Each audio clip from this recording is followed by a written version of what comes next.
그저 스쳐 지나갈 뻔한 나라인 한국에서 저는 지금 이 이야기를 전하고 있습니다. 1년 전만 해도 상상도 못했던 일이죠. 그때는 단순한 여행객이었는데 지금은 이곳이 제 두 번째 고향이 되었거든요. 원래 계획에도 없었던 이 나라에서 어떻게 이런 일이 일어났는지 천천히 들려드릴게요. 제 이름은 KT고 미국 오하이오 주립대학교에서 동양사를 전공하고 있습니다. 아니, 정확히는 전공하고 있었다고 해야겠네요.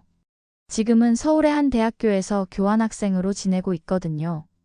이 모든 게 작년 여름방학 때 시작된 이야기입니다. 대학교 2학년이 끝나던 그 무렵 저와 룸메이트였던 엘리자, 그리고 같은 기숙사에 살던 샬럿과 함께 아시아 여행을 계획했어요. 엘리자는 경영학과 수재로 늘 현실적이고 이성적인 친구였죠. 모든 걸 계획적으로 처리하는 스타일이었습니다. 반면 샬럿은 영상학과 학생으로 한류에 완전히 빠져 있었어요. 기숙사 방에는 BTS 포스터가 벽 한 면을 가득 채우고 있었고 한국 드라마를 보느라 밤을 새우기 일쑤였죠. 처음 여행 계획을 세울 때는 일본이 메인이었습니다. 저는 동양사를 전공하면서 일본 문화에 대한 동경이 컸거든요.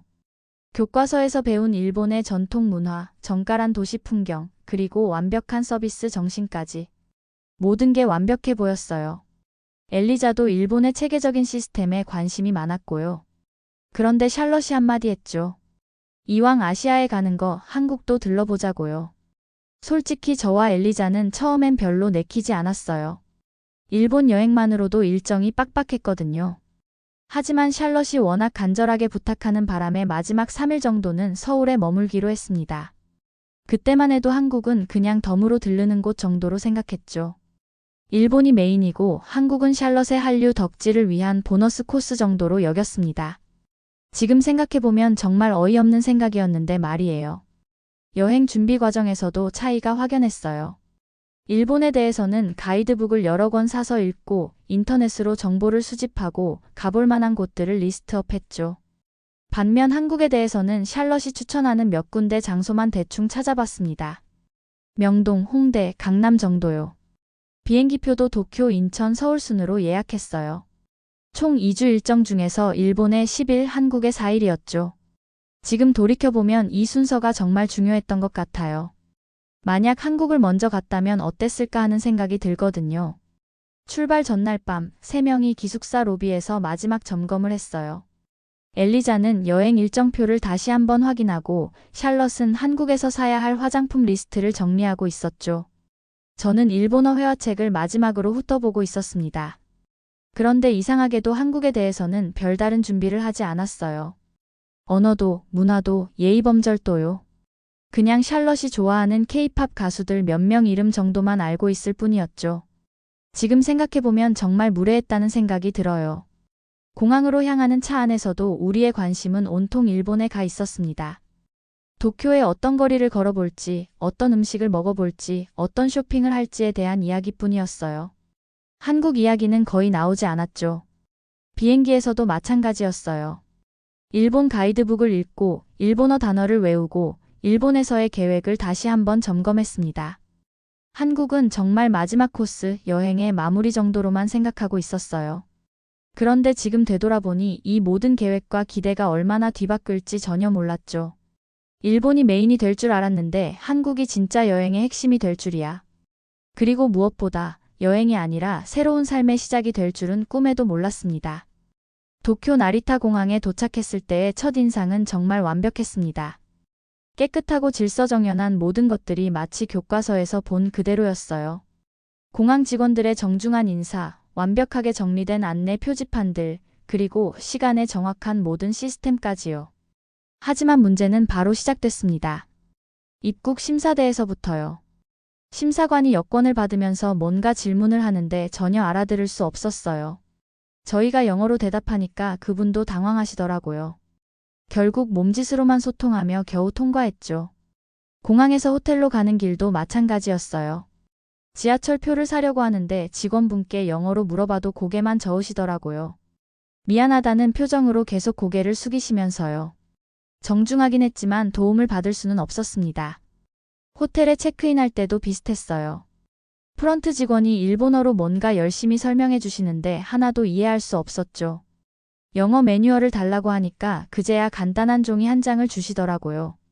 그것도 기본적인 내용만 적혀 있었습니다. 첫날 저녁 근처 식당에 갔을 때가 가장 당황스러웠어요. 메뉴판이 전부 일본어로만 되어 있는 거예요.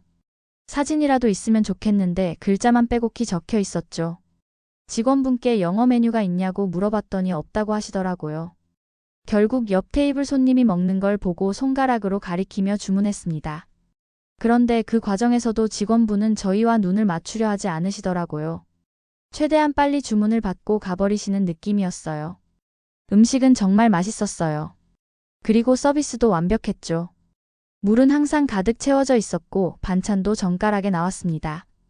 하지만 뭔가 기계적인 느낌이었어요. 정해진 매뉴얼대로 움직이는 것 같았죠.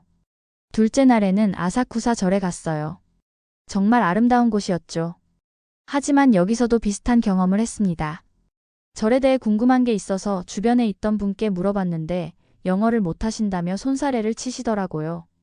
관광 안내소에 가서도 마찬가지였어요. 영어를 할 수 있는 직원이 따로 있긴 했는데 그분도 매우 기본적인 정보만 알려주시더라고요. 더 자세한 걸 물어보면 브로셔를 가리키시면서 거기 다 있다고 하시고요. 가장 충격적이었던 건 셋째 날에 일어난 일이었어요. 길을 걷다가 교통사고를 목격했거든요. 그렇게 심각한 사고는 아니었지만 경찰이 와서 조사를 하고 있었어요. 저희는 목격자였으니까 도움이 될까 해서 다가갔죠. 그런데 경찰관분이 저희가 외국인이라는 걸 보시고는 아예 상대를 안 하시더라고요. 영어로 뭔가 말하려고 해도 손사래만 치시면서 가라는 신용을 하시는 거예요. 저희가 뭔가 도움이 될 수 있을 텐데도 말이죠. 그때 정말 이상한 기분이 들었어요. 저희가 관광객이 아니라 그냥 이방인처럼 느껴지더라고요. 환영받지 못하는 존재 같았달까요? 물론 누구도 저희에게 무례하게 굴지는 않았어요. 오히려 너무 정중했죠. 하지만 그 정중함 뒤에 보이지 않는 벽이 있다는 느낌이었습니다. 쇼핑을 할 때도 마찬가지였어요. 직원들은 완벽한 서비스를 해주시지만 개인적인 관심이나 친근함은 전혀 없었죠. 그냥 고객으로서 정중하게 대해주시는 거였어요. 인간 대 인간으로 만나는 게 아니라 고객 대 직원으로만 만나는 느낌이었습니다. 일주일 정도 지나니까 이런 패턴이 확실해졌어요. 모든 게 완벽하고 질서정연하지만 그 완벽함 뒤에는 차가운 거리감이 있었죠. 저희는 그 시스템 안에서 고객으로는 환영받지만 한 인간으로는 받아들여지지 않는다는 느낌을 받았어요. 엘리자가 그러더라고요. 여기는 관광하기엔 완벽하지만 살기엔 너무 외로울 것 같다고요. 샬롯도 처음엔 모든 게 신기했지만 점점 답답해하기 시작했죠. 사람들과 진짜 교감을 하고 싶은데 그런 기회가 전혀 없다는 거예요. 마지막 날 밤 호텔에서 3명이 앉아서 이야기했어요. 일본은 정말 아름다운 나라고 모든 게 완벽하다고요. 하지만 뭔가 아쉽다는 기분을 지울 수 없었어요. 겉모습은 완벽했지만 속마음을 나눌 수 있는 사람은 없었거든요. 그때는 몰랐죠. 바로 다음 날 인천공항에 도착하면서 완전히 다른 세상을 만나게 될 줄은요.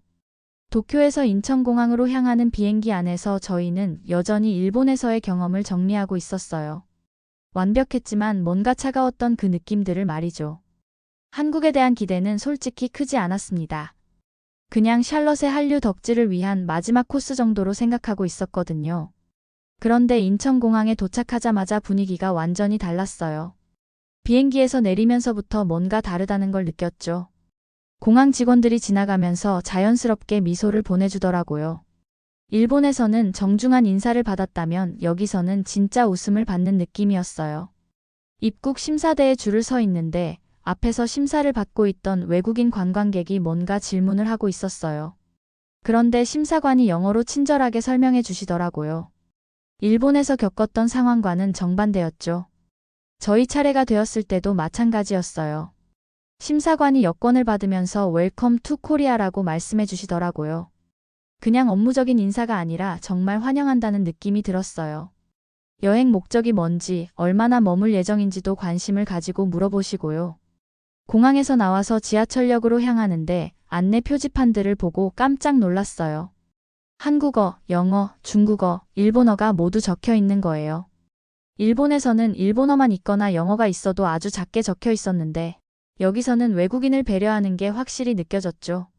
그런데 정말 감동적인 일은 지하철 교통카드를 사려고 할 때 일어났어요. 자판기 앞에서 어떻게 하는지 모르고 있는데 옆에 계시던 중년 남성분이 다가오시더라고요. 그분이 바로 정성만 아저씨였어요. 정성만 아저씨는 65세 정도 되어 보이시는 분이었는데 은퇴하신 후에 공항 근처에서 자원봉사를 하고 계신다고 하더라고요. 영어는 잘 못하시지만 정말 정성스럽게 도와주시려고 하시는 거예요. 아저씨가 저희에게 천천히 손짓으로 설명해 주시더라고요. 어떤 버튼을 눌러야 하는지, 얼마를 넣어야 하는지, 카드를 어떻게 받아야 하는지까지요. 중간중간 영어 단어를 섞어가면서 열심히 설명해 주시는 모습이 정말 고마웠어요. 그런데 더 놀라운 건 아저씨가 저희가 어디로 가는지까지 물어보시더라고요. 호텔 이름을 말씀드리니까 지하철 노선도를 가져오셔서 어느 역에서 갈아타야 하는지, 몇 번 출구로 나가야 하는지까지 자세히 알려주시는 거예요. 말이 잘 안 통하니까 종이에 그림까지 그려가면서 설명해 주시더라고요. 그 정성스러운 모습을 보면서 정말 감동받았어요. 일본에서는 도움을 요청해도 안 된다고 하거나 브로셔를 가리키기만 했는데 여기서는 이렇게 직접 나서서 도와주시니까요. 아저씨가 마지막에 하신 말씀이 지금도 기억에 남아요. 영어와 한국어를 섞어서 코리아 웰컴, 해브 어 굿타임이라고 하시면서 활짝 웃어주시더라고요. 그 웃음이 정말 진심에서 우러나오는 게 느껴졌어요. 지하철을 타고 가면서도 차이를 느꼈어요. 일본 지하철에서는 모든 사람들이 조용히 있었는데 여기서는 사람들이 자연스럽게 대화를 나누고 있었어요. 그리고 저희가 외국인이라는 걸 알아차린 몇몇 분들이 괜찮냐고 물어보시기도 하고요.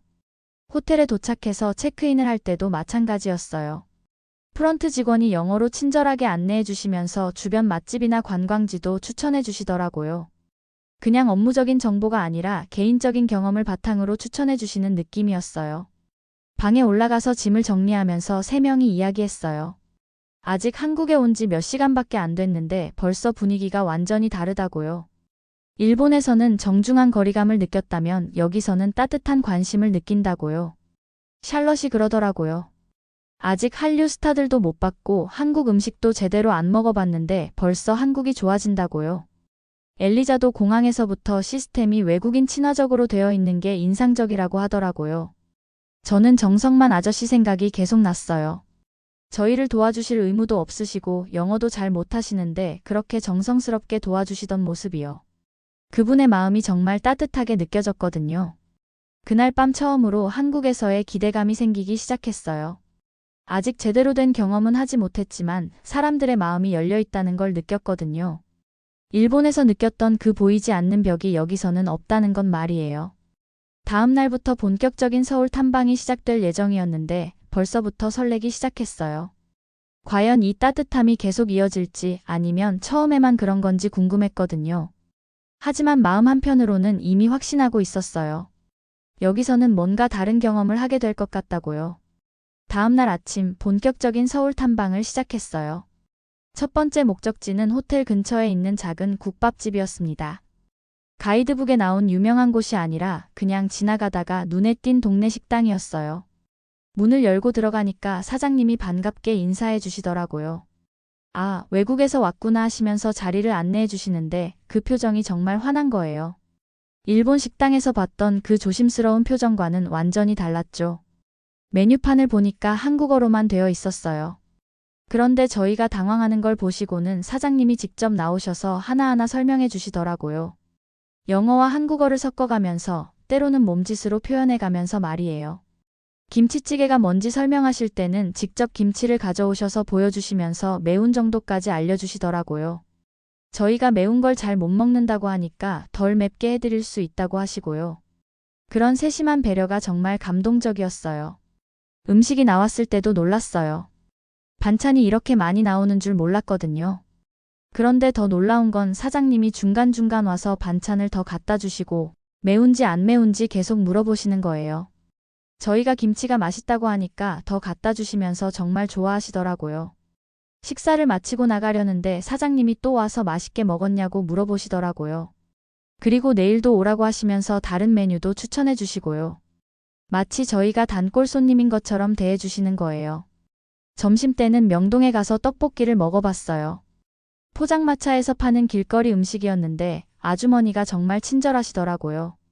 저희가 외국인인 걸 보시고는 핸드폰으로 번역기까지 돌려가면서 설명해 주시는 거예요. 떡볶이가 어떤 음식인지, 어떻게 먹는 건지, 같이 먹으면 좋은 튀김은 뭔지까지 자세히 알려주시더라고요. 심지어 맛보기로 조금씩 먹어보라고 하시면서 저희 입맛에 맞는지 확인까지 해주시고요. 먹으면서 아주머니와 이야기를 나눴는데 정말 재미있으셨어요. 저희가 어느 나라에서 왔는지, 한국은 어떤지, 음식은 입에 맞는지 계속 물어보시더라고요. 그리고 한국에 있는 동안 꼭 먹어봐야 할 음식들도 추천해 주시고요. 아주머니가 마지막에 하신 말씀이 인상 깊었어요. 한국 사람들은 손님을 가족처럼 대한다고 하시면서 저희도 한국에 있는 동안은 가족이라고 하시더라고요.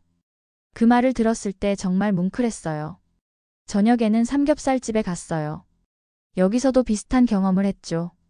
알바생으로 보이는 젊은 남성분이 저희를 담당해 주셨는데 고기 굽는 법부터 싸먹는 법까지 정말 자세히 알려주시더라고요. 그분이 직접 고기를 구워주시면서 어느 정도 익었을 때 먹어야 맛있는지, 어떤 반찬과 함께 먹으면 좋은지까지 설명해 주시는 거예요. 마치 친구가 알려주는 것처럼 자연스럽게요. 중간에 고기가 타지 않게 계속 신경 써주시고, 상추가 떨어지면 바로 가져다 주시고, 된장찌개는 언제 끓는지도 알려주시더라고요. 그냥 서비스가 아니라 정말 저희가 맛있게 먹었으면 하는 마음이 느껴졌어요. 그날 밤 호텔로 돌아오면서 세 명이 이야기했어요. 하루 종일 만난 모든 사람들이 저희를 진짜 환영해주는 것 같다고요. 일본에서는 고객으로 대해줬다면 여기서는 손님으로 대해주는 느낌이라고요. 엘리자가 그러더라고요. 여기서는 정해진 서비스가 아니라 상황에 맞춘 정성을 받는 것 같다고요. 매뉴얼에 따라 움직이는 게 아니라 저희 상황을 보고 필요한 걸 해주신다고요. 샬럿도 음식을 파는 사람들이 단순히 장사를 하는 게 아니라 정말 맛있게 먹이고 싶어 한다는 마음이 느껴진다고 하더라고요. 저는 하루 종일 받은 그 따뜻함이 정말 신기했어요. 언어가 완전히 통하지 않는데도 마음은 통하는 느낌이었거든요. 일본에서는 언어가 안 통하면 아예 소통 자체를 포기하는 분위기였는데 여기서는 언어가 안 통해도 어떻게든 소통하려고 노력해 주시더라고요. 특히 기억에 남는 건 떡볶이 아주머니께서 하신 말씀이었어요. 저희를 가족이라고 하셨던 그 말이요. 일본에서는 고객과 직원 사이에 명확한 선이 있었는데 여기서는 그런 선이 없는 것 같았어요. 그냥 사람과 사람으로 만나는 느낌이었죠. 다음 날도 비슷한 경험들이 계속됐어요. 지하철에서 길을 물어봤는데 모르는 분이 직접 역까지 데려다 주시기도 하고 카페에서 주문할 때도 직원이 저희 취향을 물어보면서 음료를 추천해 주시기도 하고요. 심지어 길에서 사진을 찍고 있는데 지나가던 분이 같이 찍어주겠다고 하시면서 예쁘게 나오는 각도까지 알려주시더라고요. 그런 자발적인 친절함이 정말 놀라웠어요.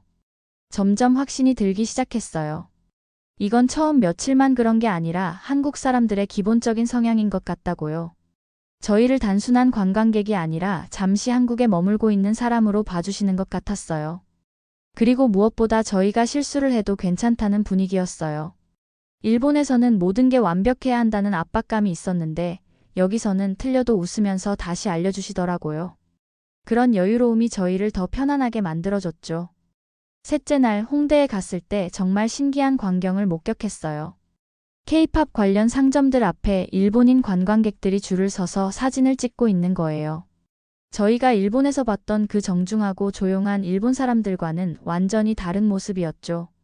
BTS 포스터 앞에서 사진을 찍고 있는 일본 여대생들을 봤는데 정말 신나 보이더라고요. 일본에서는 그렇게 감정을 드러내는 사람들을 거의 못 봤거든요. 그런데 여기서는 완전히 다른 모습이었어요. 화장품 가게에 들어갔는데 일본어가 여기저기서 들리더라고요. 일본인 관광객들이 한국 화장품에 대해 열심히 이야기하고 있었어요. 어떤 제품이 좋은지, 일본에서는 얼마인지, 여기서 사면 얼마나 저렴한지 정보를 공유하고 있더라고요. 가장 놀라웠던 건 서점에서였어요. K-팝 관련 잡지나 굿즈를 사려고 온 일본인들이 정말 많았거든요. 그런데 그분들이 저희보다 한국 아이돌에 대해 훨씬 많이 알고 있는 거예요. 누가 언제 컴백하는지, 어떤 앨범이 좋은지까지요. 점심을 먹으러 들어간 식당에서도 일본인 가족을 만났어요. 부모님과 딸로 보이는 3명이었는데 딸이 부모님께 한국 음식을 설명해드리고 있더라고요. 자기가 한국 드라마에서 봤던 음식이라면서 정말 맛있다고 추천하는 모습이 인상적이었어요. 그 가족과 우연히 대화를 나누게 됐는데 정말 흥미로운 이야기를 들었어요. 딸이 한국 드라마를 좋아해서 가족 여행으로 한국에 왔다고 하더라고요. 일본에서도 한국 문화를 즐기지만 실제로 한국에 와보니까 느낌이 완전히 다르다고 하시더라고요. 그 일본 아버지께서 하신 말씀이 정말 인상 깊었어요. 일본에서는 한국 문화를 소비하지만 한국에서는 그 문화의 마음을 느낄 수 있다고 하시더라고요. 같은 케이팝이라도 한국에서 들으면 더 생생하고 진짜 같다고요. 명동에서도 비슷한 광경을 많이 봤어요. 일본인 관광객들이 한류 스타들의 광고판 앞에서 사진을 찍고 관련 상품들을 사고 한국 음식을 먹으면서 정말 즐거워하는 모습들이요. 한 일본인 대학생과 이야기를 나눴는데 그 친구가 정말 흥미로운 말을 하더라고요. 일본에서 한류를 즐길 때는 뭔가 거리감이 있었다고요. 텔레비전이나 인터넷으로 보는 것 같은 느낌이었다고 하더라고요. 그런데 한국에 와서 직접 그 문화가 만들어지는 곳을 보니까 완전히 다른 경험이라고 하더라고요.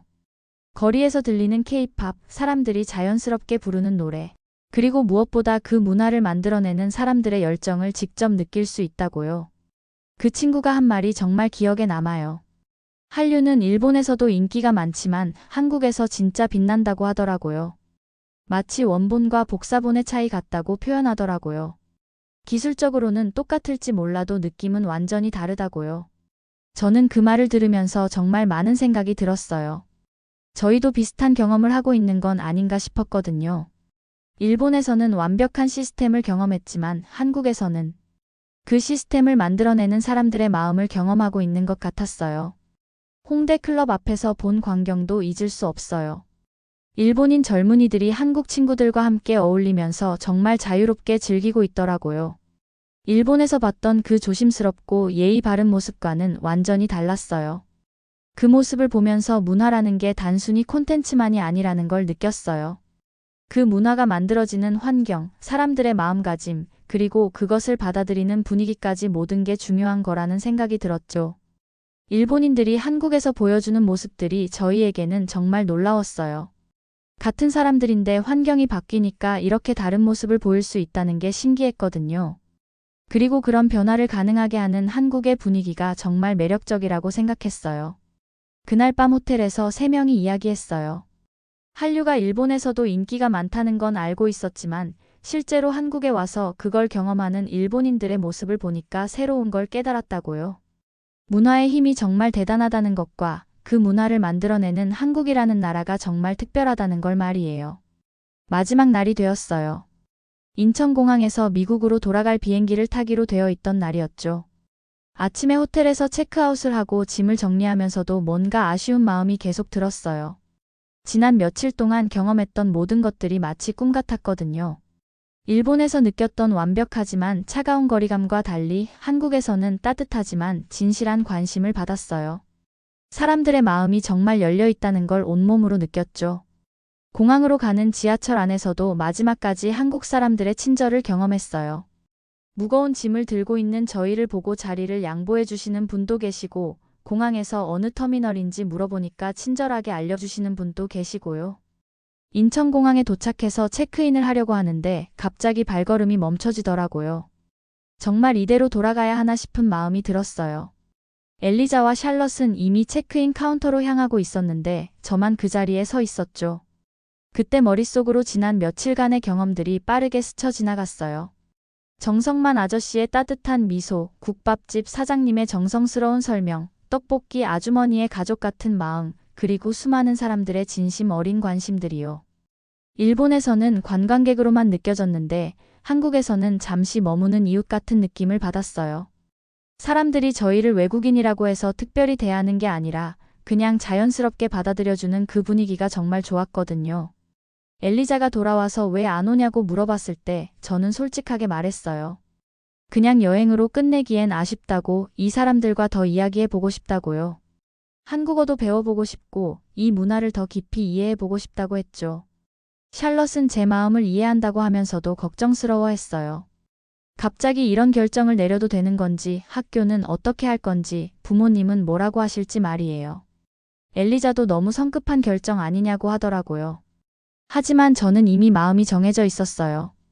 일본에서는 정답처럼 정확한 모든 것들을 봤지만 한국에서는 실수해도 괜찮다고 말해주는 따뜻함을 느꼈거든요. 그리고 그런 환경에서 더 배우고 성장하고 싶었어요. 공항 안내데스크에 가서 교환학생 프로그램에 대해 문의했어요. 다행히 저희 학교와 협약이 되어 있는 한국 대학교들이 몇 곳 있다고 하더라고요. 그리고 다음 학기부터 지원할 수 있다고 안내해 주시더라고요. 안내 직원분도 정말 친절하셨어요. 단순히 정보만 알려주시는 게 아니라 제가 왜 한국에서 공부하고 싶어 하는지까지 관심을 가져주시더라고요. 그리고 한국에서 공부하는 게 정말 좋은 경험이 될 거라고 격려해 주시기도 하고요. 그분과 이야기를 나누면서 더욱 확신이 들었어요. 한국 사람들은 정말 상대방에게 관심을 가지고 진심으로 도우려고 한다는 걸 느꼈거든요. 업무적인 도움이 아니라 인간적인 관심이었어요. 결국 저는 그 자리에서 돌아가는 비행기를 취소했어요. 대신 한 달 후 비행기표를 새로 예약하고 그 한 달 동안 한국에 더 머물면서 교환학생 준비를 하기로 했죠. 엘리자와 샬럿은 걱정스러워했지만 제 결정을 존중해준다고 했어요. 공항에서 친구들과 작별 인사를 할 때 정말 많은 생각이 들었어요. 불과 일주일 전만 해도 한국은 그냥 여행 코스 중 하나였는데 지금은 제 인생의 새로운 시작점이 되고 있었거든요. 엘리자가 마지막에 한 말이 기억에 남아요. 제가 한국에서 뭔가 특별한 걸 찾은 것 같다고, 그리고 그게 정말 부럽다고 하더라고요. 샬럿도 한류 팬으로서 정말 좋은 경험을 하게 될 거라고 격려해 주었어요. 친구들이 출국장으로 들어간 후 저는 혼자 공항에 남았어요. 설레기도 하고 불안하기도 했지만 무엇보다 기대가 컸어요. 앞으로 한국에서 어떤 경험들을 하게 될지, 어떤 사람들을 만나게 될지 정말 궁금했거든요. 그때는 몰랐어요. 이 결정이 제 인생을 완전히 바꿔놓을 거라는 걸요. 그리고 한국이 단순히 유학지가 아니라 제 마음의 고향이 될 거라는 것도요.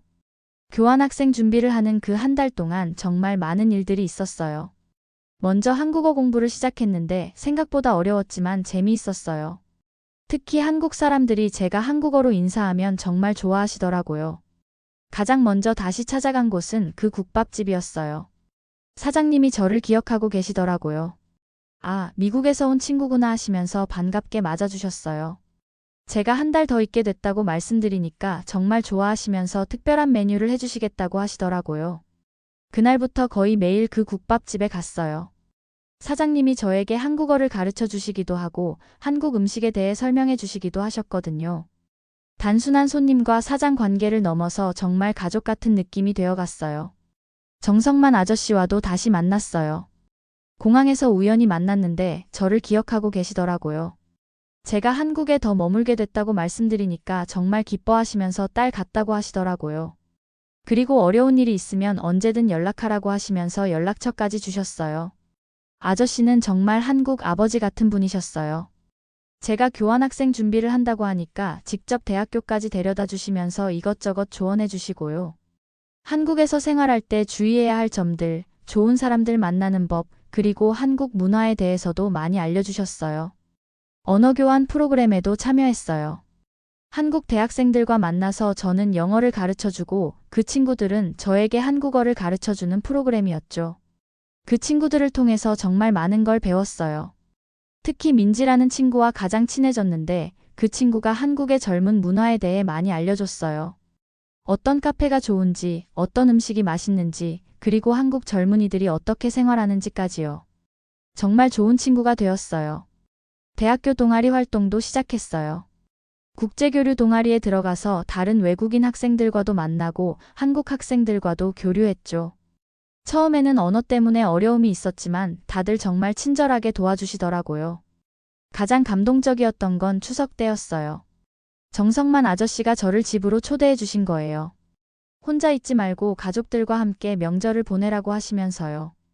처음에는 폐가 될까봐 망설였는데 아저씨가 정말 진심으로 원하신다는 걸 느꼈어요. 아저씨 댁에서 만난 가족분들도 정말 따뜻하게 맞아주셨어요.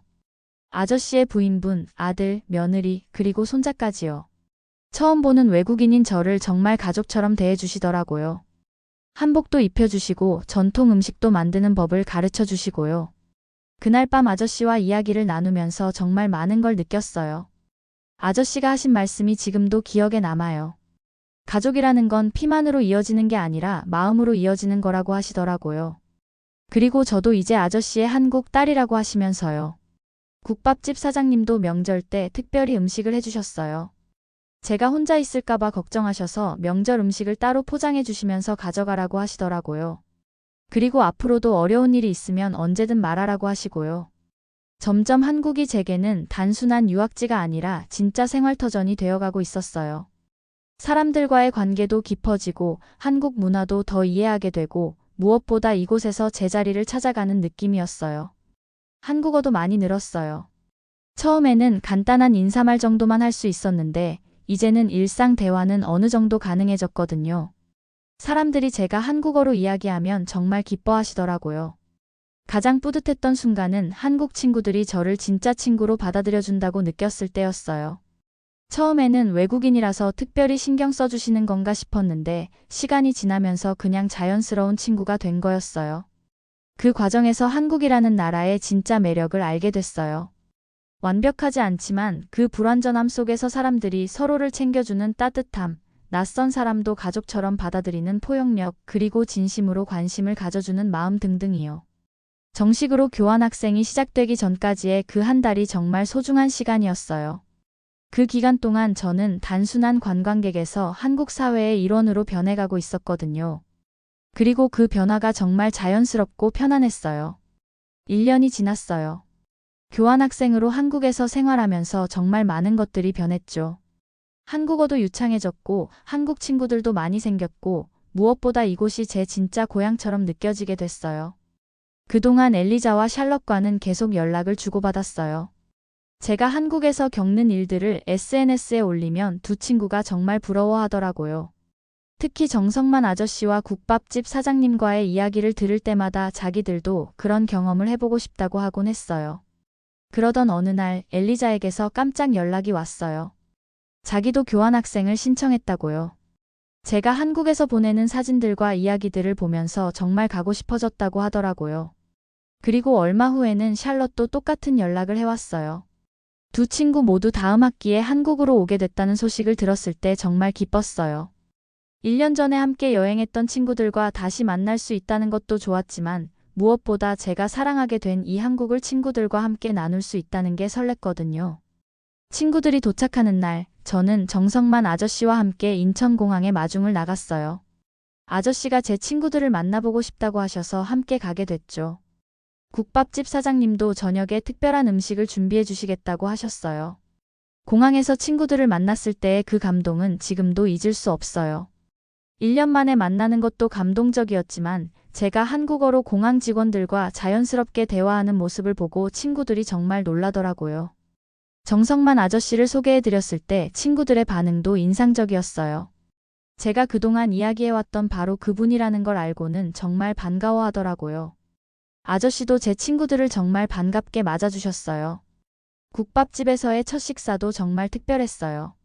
사장님이 제 이름을 기억하고 계시면서 특별한 음식을 준비해 주신 것도 놀라웠지만 친구들까지 마치 단골 손님처럼 대해주시는 모습에 감동받았어요.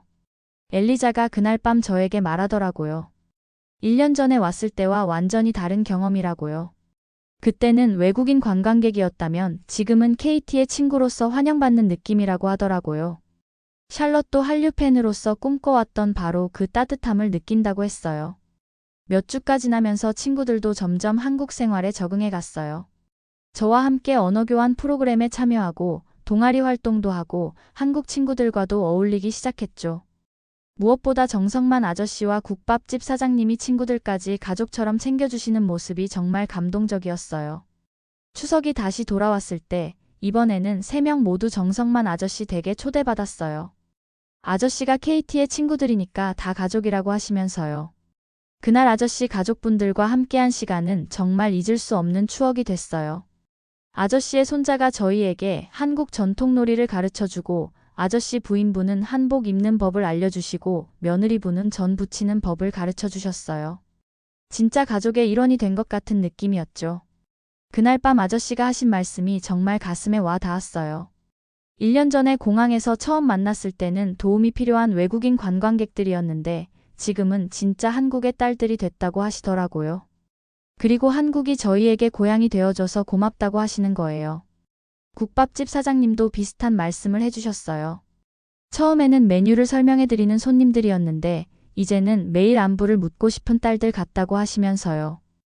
그리고 언제든 한국에 있을 때는 이곳이 집이라고 생각하라고 하셨어요. 시간이 흐르면서 저희 3명 모두 한국을 떠날 생각을 하지 않게 됐어요. 엘리자는 경영학 복수 전공으로 한국어를 추가했고 샬럿은 아예 전공을 한국학으로 바꿨어요. 저도 대학원을 한국에서 하기로 결정했죠. 1년 후 여름 저희는 다시 한강에서 만났어요. 이번에는 한국 친구들과 함께요. 민지, 정성만 아저씨, 국밥집 사장님, 그리고 그동안 만난 모든 분들이 함께하는 자리였어요. 마치 큰 가족 모임 같았죠. 한강에서 치맥을 하면서 지난 2년을 돌아봤어요. 처음 한국에 왔을 때는 단순한 여행객이었는데 지금은 이곳이 진짜 고향이 되어 있더라고요. 그리고 그 변화가 전혀 억지스럽지 않고 자연스러웠어요. 샬럿이 그러더라고요. 한국은 완벽하지 않다고요. 때로는 불편하고 때로는 이해하기 어려운 부분들도 있다고요. 하지만 그 불완전함이 오히려 따뜻하다고 하더라고요. 사람들이 서로의 부족함을 채워주려고 노력하는 마음이 느껴진다고요. 엘리자도 동감한다고 했어요. 일본에서는 모든 게 체계적이고 완벽했지만 그 완벽함 뒤에는 차가운 거리감이 있었다고요. 반면 한국에서는 가끔 혼란스럽고 예측하기 어려운 부분들이 있지만 그 속에서 사람들의 진심을 느낄 수 있다고 하더라고요. 정성만 아저씨가 마지막에 하신 말씀이 정말 감동적이었어요. 저희가 한국을 좋아해줘서 고맙다고, 그리고 한국 사람들에게도 저희가 좋은 친구가 되어줘서 고맙다고 하시더라고요. 서로에게 좋은 영향을 주고받는 관계가 됐다고요. 그날 밤 집에 돌아가면서 3명이 이야기했어요. 2년 전만 해도 한국은 여행지 중 하나였는데 지금은 완전히 다른 의미가 됐다고요. 이제는 여행지가 아니라 저희 마음이 사는 곳이 됐다고요. 지금도 저는 한국에서 살고 있어요. 엘리자와 샬럿도 마찬가지고요. 가끔 미국에 있는 가족들이 언제 돌아올 거냐고 물어보시는데 솔직히 확답을 드리기 어려워요. 한국이 이미 제 삶의 일부가 되어버렸거든요. 정성만 아저씨는 여전히 제 한국 아버지시고 국밥집 사장님은 여전히 제가 힘들 때 찾아가는 피난처예요. 한국 친구들은 진짜 가족이 됐고 이 모든 관계들이 제 삶을 풍요롭게 만들어주고 있어요. 처음 한국에 왔을 때는 샬럿의 한류 덕질 때문에 마지못해 들른 곳이었는데 지금은 제 인생에서 가장 소중한 선택이 된 것 같아요. 때로는 우연한 만남이 인생을 완전히 바꿔놓는다는 걸 직접 경험했거든요. 이 이야기를 들으시는 분들께도 말씀드리고 싶어요.